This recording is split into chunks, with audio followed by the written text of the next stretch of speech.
You hear about insights coming from all sorts of places, but for me, it was uh, lying there wrapped in bandages after a rather dramatic magnesium flare incident years ago. Ouch. Yeah. Suddenly stripped of my usual routines, I started watching people, myself included, with this strange detached curiosity. Hmm. It really made me wonder why we do so many things that, when you actually stop and think about them, don't make a whole lot of sense. Well, what's fascinating here is that your experience, it sort of perfectly sets the stage for what we're diving into today. Oh, yeah? Yeah, the often hidden ways our brains lead us to make, well, less than logical decisions. We like to imagine we're these rational beings carefully weighing pros and cons. Right, the logical human. Exactly. But the reality is there's a whole world of unseen influences shaping our behavior. Exactly. And that's what our source material for today explores brilliantly. It's a fantastic book by an author who, interestingly enough, also experienced a life-altering injury. Ah, similar kind of trigger then. Seems so. And that personal journey, it really fueled a deep dive into the science of behavioral economics. Right. Looking at why we do what we do. Precisely. Through fascinating experiments and real-world examples, the book unpacks this very idea of predictable irrationality. Predictable irrationality. I like that term. Me too. It covers everything from how we perceive value, the strange allure of getting things for free. Always a powerful one. Oh, yeah. The power of fitting in, how our emotions hijack our judgment, and even why we put things off or get weirdly attached to our stuff. It's a real eye-opener. You know, if we think about the author's experience, that forced pause, that step back from the everyday, it allowed for a crucial period of observation. Yeah, like I experienced in a way. Right, and that's really the heart of this field, looking closely at how we actually behave, not just how we think we behave, and then uncovering the underlying patterns. So for you, the listener, our mission today is to sort of extract the most valuable nugget from this book. Your key insights. Exactly. By understanding these predictable quirks in our thinking, you can start to recognize them in yourself and in the people around you. Think of it as gaining a backstage pass to the human mind. That's a great way to put it. And ultimately, this understanding can help you make smarter choices in all aspects of your life. Yeah. From your spending habits to your relationships, even your career. Okay, so this raises an important question, though. Where do we even begin to untangle this web of irrationality? Good point. I think a great starting point is something we all experience every day. The way we judge things based on what we compare them to. Ah, yes. Relativity. The book uses this fantastic example involving The Economist's subscription offers. You remember this one? Vaguely. Refresh my memory. Okay, so they had an online-only option for $59. Pretty straightforward. Makes sense. Then a print-only option for $125. Okay. And then here's the kicker, a print and online subscription also for $125. Ah, so the same price for print only or a print plus online? Exactly. Now, on the face of it, why would anyone choose the print-only option when they could get both for the same price? Right. It seems pointless. But what's so clever about that seemingly pointless print-only option is that it acts like a decoy. A decoy, right. It makes the print and online option look like an incredibly good deal just by comparison. So you're not really comparing all three equally. No, probably not. Your brain focuses on the easy comparison between the two $125 options, and suddenly the both for the price of one seems irresistible. Even if the $59 online-only option might have been perfectly fine for you. Precisely. So the key takeaway for you listening to this is maybe be wary of options that seem pointless. They might be there just to make another option look much better. Even if it's not actually the best choice for you. Exactly. It's like when you're looking for a house. The realtor shows you two pretty similar colonial-style houses. Both decent, but one needs a new roof and is a bit cheaper. Okay, the slightly flawed one. Yeah. Then they take you to see a completely different, maybe a modern house. Suddenly, that colonial without the glaring roof problem looks much more appealing. Ah, because you're comparing it to its slightly flawed twin, not necessarily the modern one. Exactly. You're not really comparing it closely to the modern house. It just shines in comparison to the one needing repairs. Yeah. That leaky roof colonial was the decoy, making the other one look great. Right. And this decoy effect isn't just about shopping, is it? The author talks about how it plays out in social situations, too. Oh, yeah. Like how?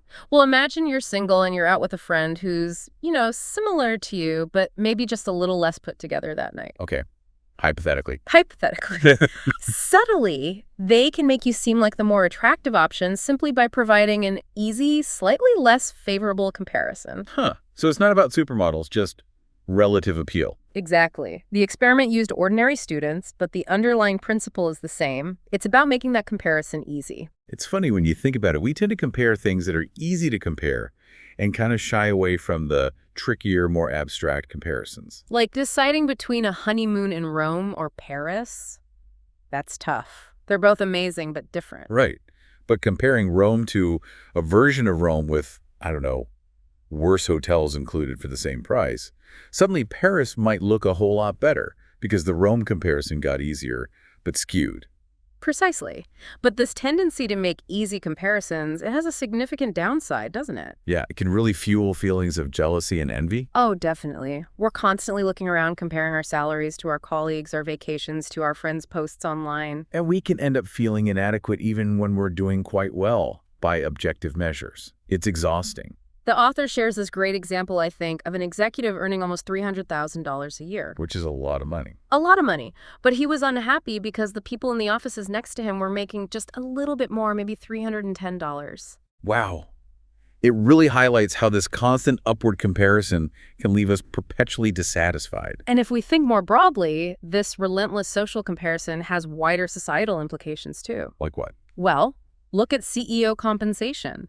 Each new exorbitant salary sets a new benchmark, creating pressure for others to demand even more. It just keeps ratcheting up. And it can even influence fundamental life choices. Absolutely. The author mentions a doctor who initially dreamed of winning a Nobel Prize. A noble goal. Indeed, but switched to Wall Street after seeing his peers in investment banking earning vast sums, feeling comparatively poor. Wow. So the relative comparison completely changed his path. It seems so. And this has implications for the choices we make about our careers and what we ultimately value as a society. It makes you wonder about the overall societal cost of this constant comparison game. Are we potentially sacrificing more fulfilling careers or genuine happiness in this never-ending quest to keep up? It's a heavy question. But the author does offer this rather amusing, if maybe a little cynical, piece of advice for finding a partner. Oh, I remember this. Look for someone whose sibling married someone, productivity challenged. Right. The idea being you'll benefit from the downward social comparison within the family. Makes you look better by comparison. While that's definitely humorous, it really underscores how powerful these comparisons are. But relativity isn't the only hidden force at play here. Okay, what else? Well, our very first exposure to information can create surprisingly strong and lasting impressions that profoundly influence our future decisions. Oh, the first impression matters. Big time. The author calls this arbitrary coherence. Arbitrary coherence. Okay, break that down. It basically means that the first price or value we encounter for something, even if it's based on nothing logical, kind of sticks in our minds. That becomes an anchor. So our initial values or decisions can be kind of random, but once they take hold, they act like anchors, shaping our subsequent choices. Exactly. Even if those initial anchors weren't based on anything particularly rational. Got an example? Yeah, the story of the Tahitian black pearl is perfect. Initially, nobody really knew what to make of these dark, unusual pearls. There wasn't an established market. So no anchor price yet? None. But through some very clever marketing, placing them in a high-end jewelry store window with a hefty price tag, running prominent ads alongside diamonds and rubies. Ah, associating them with luxury. Precisely. They created an initial perception of high value. This somewhat random starting point, this anchor, then powerfully influenced what consumers were willing to pay for them down the line. It's almost like imprinting, isn't it? Yeah. The author connects it to Konrad Lorenz's work with goslings. Yeah, that's a great analogy. The first moving thing those little birds see, usually their mother, is what they become attached to. So our first encounter with a price or a sense of value seems to stick with us in a similar way. It seems to.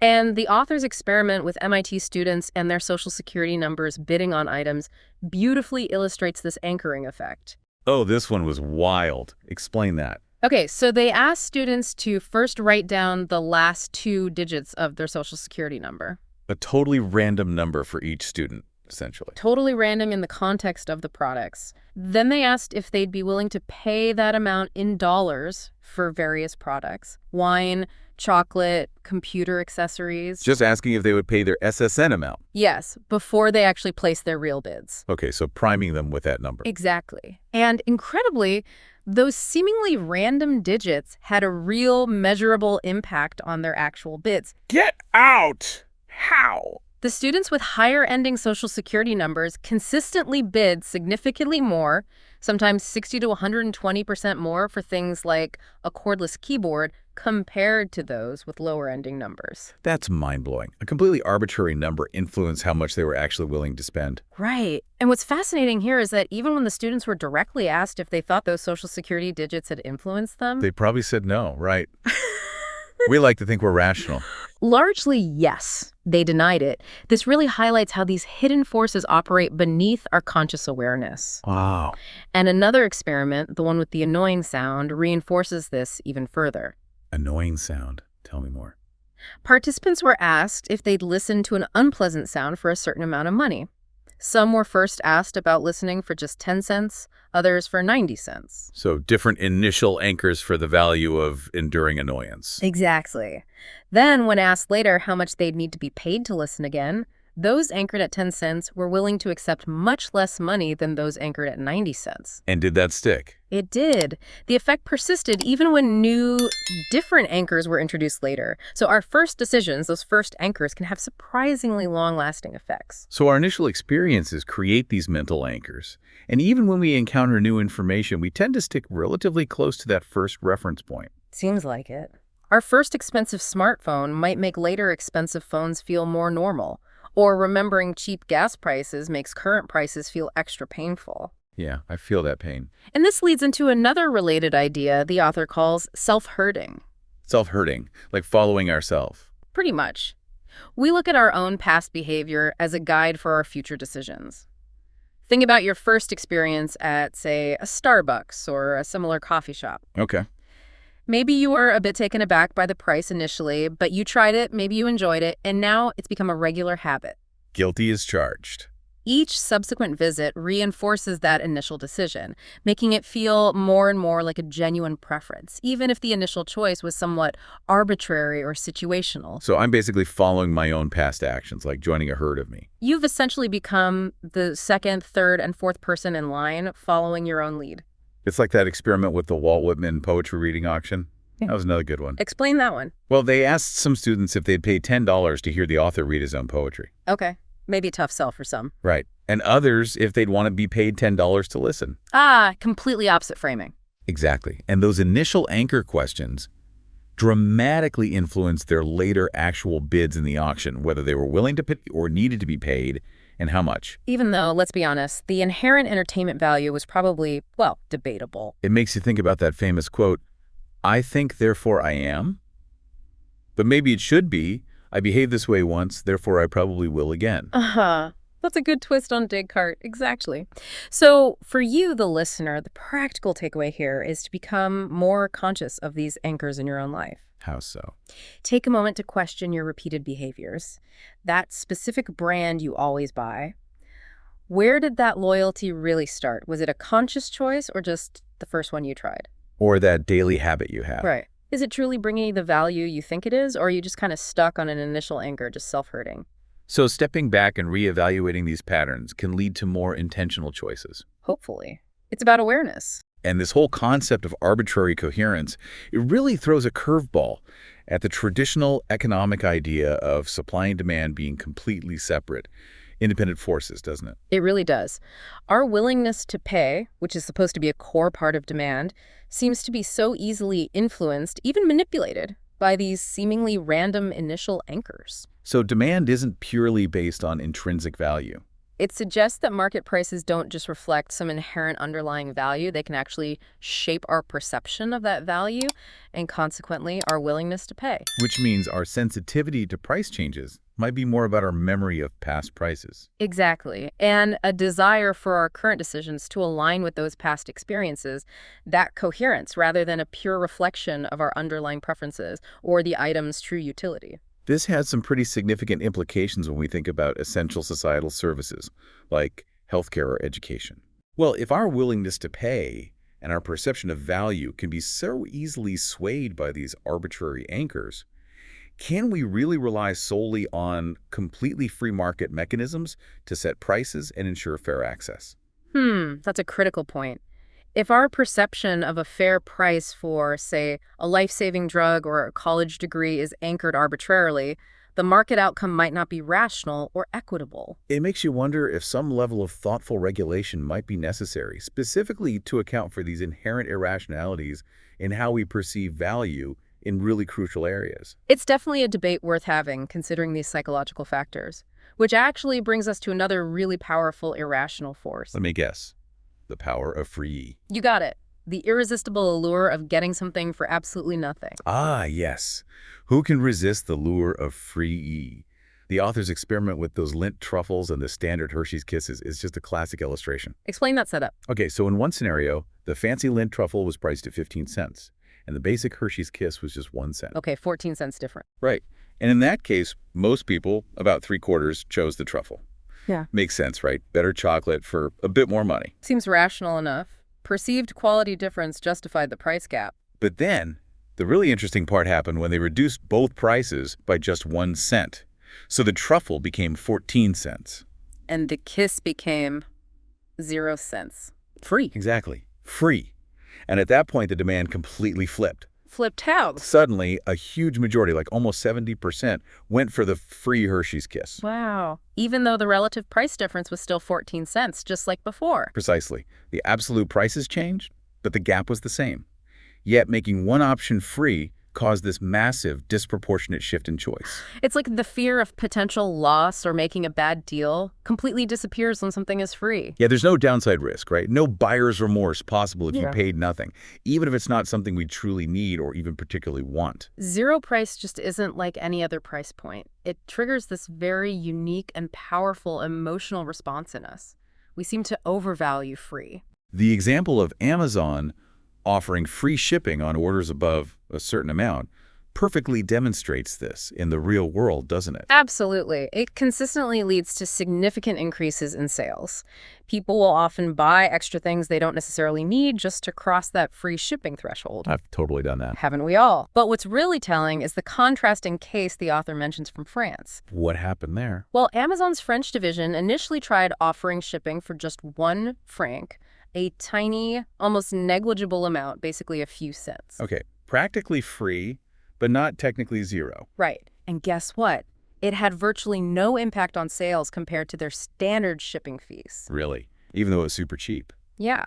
But when they later switched to completely free shipping in France, then they saw the same dramatic sales increases they'd seen in other markets. Wow. So the psychological difference between free and even a minuscule price is truly immense. Zero is magic. It really seems to be. I have to admit, I even fell prey to the power of free myself once. When I was in the market for a new car, years ago, Oh, yeah. I knew, logically, I should probably get a practical minivan for the family. But there was this Audi. Tempting. And the dealership offered free oil changes for 3 years. Ah, the magic word. And honestly, that completely swayed my decision. I bought the Audi. It was totally irrational when I actually thought about it later. What was the actual value of those oil changes compared to the price difference between the cars? Tiny. Maybe a few $100s total on a car costing tens of thousands more than the minivan. But that free offer just felt so compelling at the moment. It's a perfect example. This suggests, though, that policymakers could potentially leverage the power of free more effectively, right? How do you mean? Well, to encourage desired behaviors like preventative health screenings maybe, or energy efficiency upgrades. Instead of just offering small discounts or subsidies, making something completely free might have a far greater impact on uptake. That's a really interesting point. Tapping into that irrational appeal of zero for social good. It really highlights how our usual rational cost-benefit analysis often goes completely out the window when the word free is involved. Yeah. Back in that chocolate experiment, logically, the preference for the truffle relative to the kiss should have remained the same when both prices were reduced by the same amount, right? The 14-cent advantage was constant. Exactly. The fact that it didn't, that demand shifted so dramatically towards the free kiss, really underscores the unique psychological power of zero. It's not just another number. Okay, so we've got relativity, anchoring, and the power of free. What's next on our tour of irrationality? Well, shifting gears a bit, the author also delves into the fascinating and sometimes problematic relationship between two different sets of rules we live by: social norms and market norms. Ooh, this is a chapter that I think a lot of people can really relate to. Just think about Thanksgiving dinner at your in-laws. Okay, classic scenario. They've gone to all this effort, cooked this incredible feast, show you all this warmth and hospitality, and then as you're leaving, you pull out your wallet and offer to pay them for the meal. Oh, God, no. Awkward. Totally awkward. Suddenly the whole atmosphere shifts, things get weird, and your mother-in-law looks genuinely offended. Absolutely. You've crossed a line.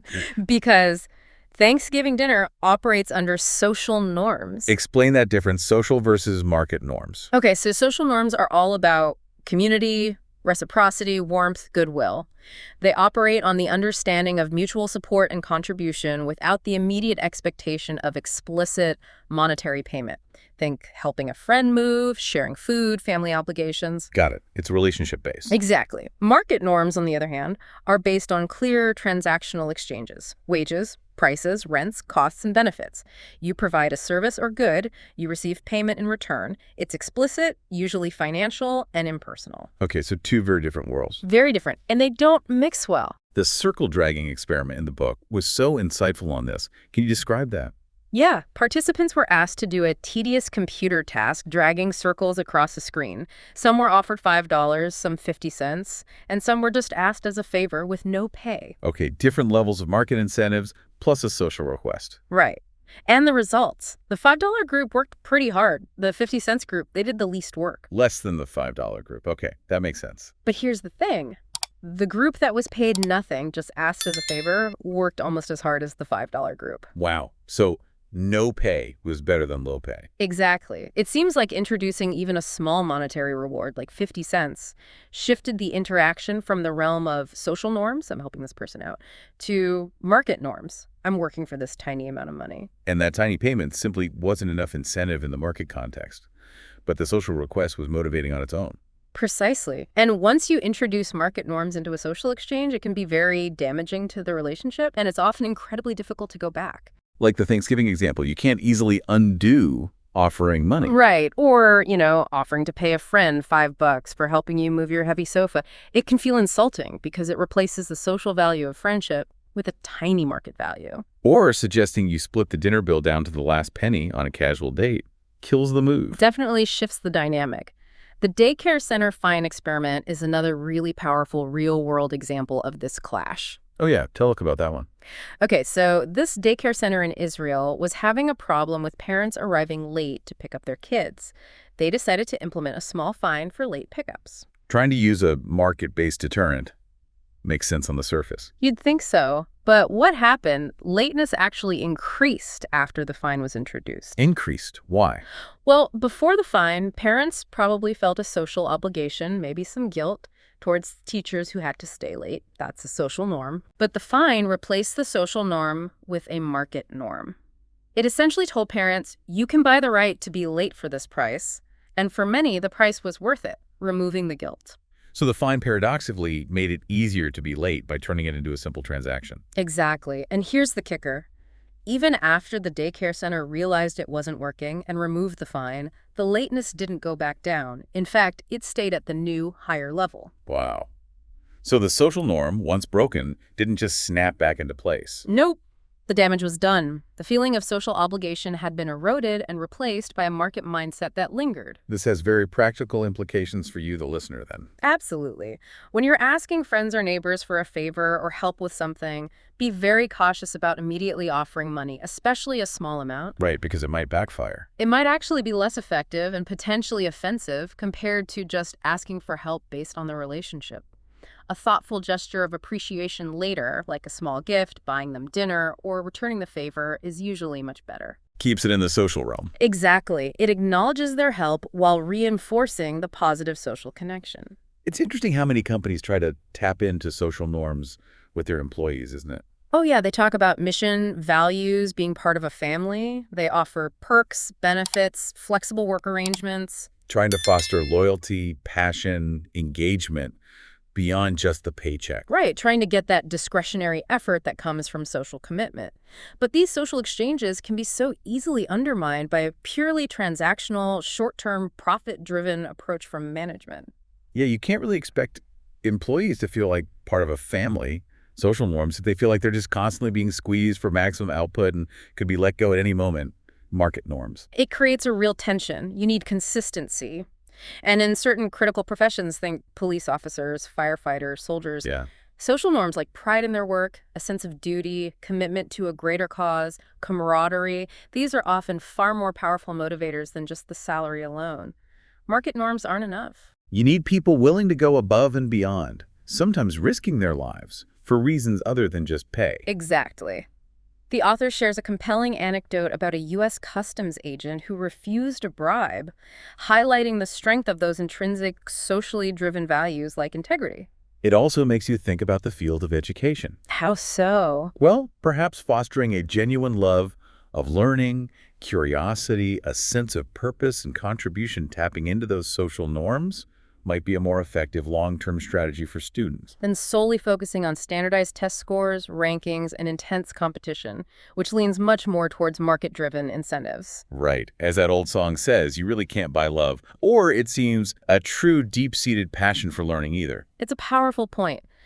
Now, shifting our focus somewhat again, the author explores another really potent and often underestimated influence on our decision-making. Oh, well, what now? The impact of our level of arousal, how we think and act differently when we're, well, in the heat of the moment. This is a part of the book that I found particularly eye-opening.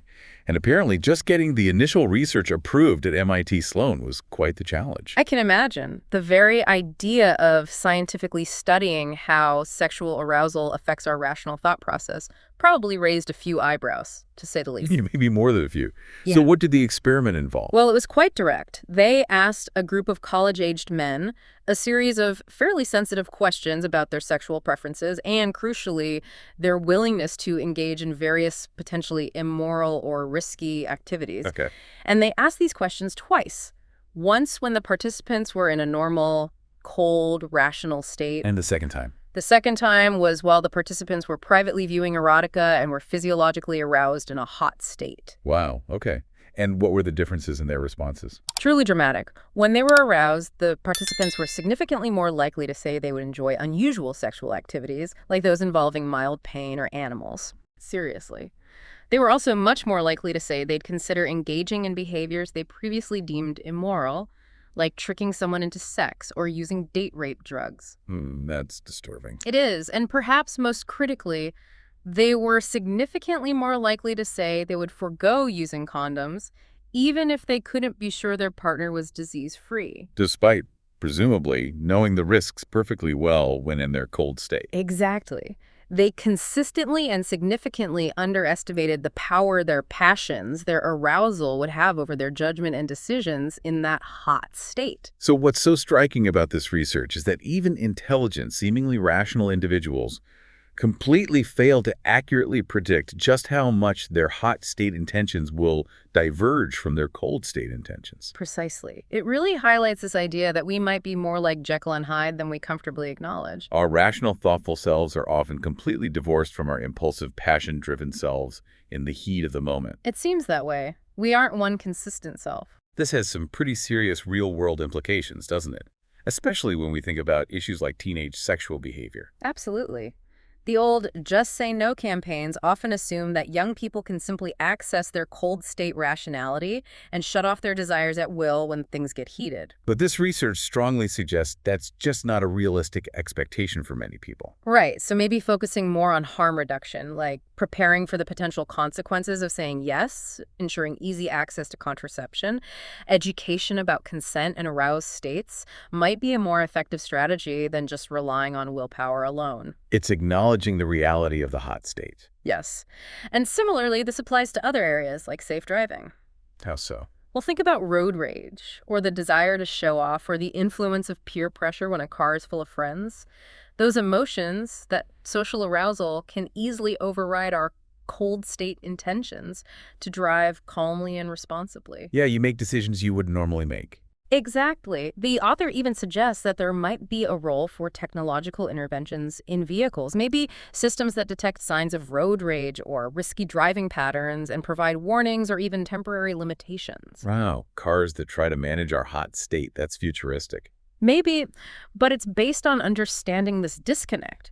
I even remember my wife, Sumi, and I doing this rather unscientific experiment before our first child was born. Oh, yeah. We read about trying to understand pain, so we tried testing our pain tolerance with the bucket of ice water, trying to get some sense of what labor pains might feel like. How'd that go? Let's just say, holding your hand in ice water for a minute gives you absolutely no real clue about the intensity and overwhelming nature of actual labor contractions. Uh-huh. Not even close, I imagine. They're not even in the same universe. It just highlighted again how vastly different our perceptions and reactions can be when we're calm versus when we're in a state of intense physical sensation and emotion.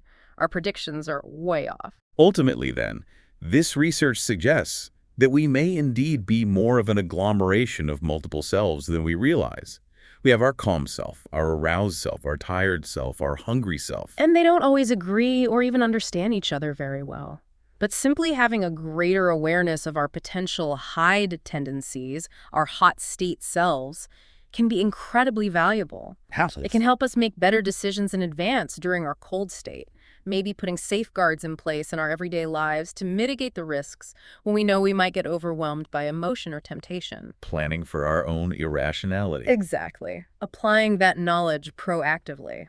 So as we bring this deep dive to a close, we've really journeyed through some fascinating aspects of our, well, predictable irrationality. It's been quite a tour. We've explored how our decisions are constantly being shaped by these subtle, often unseen forces, relativity, how we compare things. Those sneaky anchors from our past experiences that root our choices. The incredibly powerful, almost magical allure of getting something for free. The often delicate, easily disrupted balance between social norms and market norms. And, of course, the sometimes overwhelming influence of our emotional state, our level of arousal. Yeah, quite a list of ways we deviate from pure logic. And the real takeaway for you, the listener, is hopefully developing a greater awareness of these predictable patterns in human behavior. Because understanding is the first step. Exactly. By understanding these inherent irrationalities, you're much better equipped to understand not only your own decision-making processes, sometimes catching yourself before you make a biased choice. But also the decisions of the people around you, maybe understanding their motivations a bit better. Right. This awareness is really the crucial first step towards making more informed choices and navigating the complexities of life, work, and relationships with a more clear-eyed perspective. It truly makes you stop and think, doesn't it? Yeah. If our behavior consistently deviates from pure rationality in these surprisingly predictable ways, If we're predictably irrational, then perhaps our fundamental understanding of ourselves, and maybe even how society is structured, needs a significant reevaluation. Maybe the standard economic models of the purely rational actor are just incomplete. they certainly seem to be missing a big piece of the puzzle based on this kind of research. It really prompts you, the listener, to consider how these insights might apply to your own past experiences, the choices you've made, and maybe even the decisions that you'll face in the future. Yeah, how can you spot these forces in action in your own life? How can you perhaps counteract them? It's definitely a lot to chew on.